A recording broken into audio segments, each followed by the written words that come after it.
రెక్కలు లేవు, మరొకరికి ప్రాణం లేదు. కానీ వారిద్దరూ ఒక మహత్కార్యానికి తోడ్పడ్డారు. అదే రామాయణంలో సీతమ్మ జాడను కనిపెట్టడం. అపజయాల సాకుతో ధర్మాన్ని విడిచిపెట్టే నేటి తరానికి జటాయువు సంపాతి సోదరుల కథ ఒక గొప్ప పాఠం.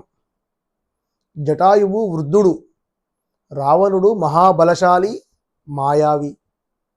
తన ఓటమి ఖాయమని తెలిసినా ఆడపిల్ల ఆర్తనాదం వినిపించినప్పుడు మౌనంగా ఉండడం మరణం కంటే ఘోరం అని భావించాడు ఆ పక్షిరాజు. ఆకాశంలో తన ముక్కుతో గోళ్లతో రావణుణ్ణి ఎదిరించాడు. రావణుడు తన చంద్రహాసంతో జటాయువు రెక్కలు తెగనరికాడు. నేల కూలిన జటాయువు ప్రాణాలను పోనివ్వలేదు. రాముడు తన దగ్గరికి వచ్చే వరకు ఆ వేదనను భరించాడు. సీతమ్మను రావణుడు ఏ దిశలో తీసుకువెళ్ళాడో చెప్పి రాముడి చేతుల్లోనే తనువు చాలించి తండ్రికి దక్కాల్సిన అంత్యక్రియలను రాముడి ద్వారా పొందాడు.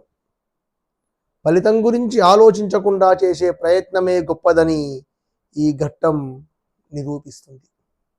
మరోవైపు సముద్ర తీరంలో వానర సైన్యం దిక్కుతోచని స్థితిలో ఉన్నప్పుడు సంపాతి కనిపిస్తాడు.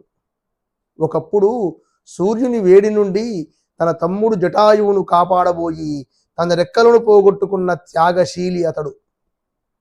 రెక్కలు లేవు కదా అని కృంగిపోలేదు. తనకున్న దివ్య దృష్టితో 100 యోజనాల దూరంలో ఉన్న సీతమ్మను చూసి వానరులకు దిశానిర్దేశం చేశాడు. తమ్ముడు బలంతో యుద్ధం చేస్తే అన్న జ్ఞానంతో మార్గాన్ని చూపాడు. జటాయువు శ్రీరాముణ్ణి హనుమంతుని చెంతకు నడిపిస్తే సంపాతి ఆ హనుమంతుణ్ణి సీతమ్మ చెంతకు చేర్చాడు. అందుకే గుర్తుంచుకోండి, సామర్థ్యం కన్నా సంకల్పం ముఖ్యం. పరిమితులు ఉన్నా మన దగ్గర ఉన్న జ్ఞానంతో ఇతరులకు సహాయపడవచ్చు. రెక్కలు తెగిన ధర్మం ఆగదు, శరీరం నశించిన కీర్తి మరణించదు. హంస నీటిని వదిలి పాలను మాత్రమే స్వీకరించినట్లు ఈ హంసవాహిని పురాణ కథల్లోని ధర్మ సూక్ష్మాలను గ్రహించి జీవితాలను ప్రకాశింపజేస్తుంది. ఈ విషయం మీకు నచ్చితే లైక్ చేయండి, షేర్ చేయండి, కామెంట్ చేయండి. మరిన్ని విశేషాల కోసం హంసవాహిని యూట్యూబ్ ఛానల్ను సబ్స్క్రైబ్ చేసుకోండి. మరో అంశంతో కలుద్దాం.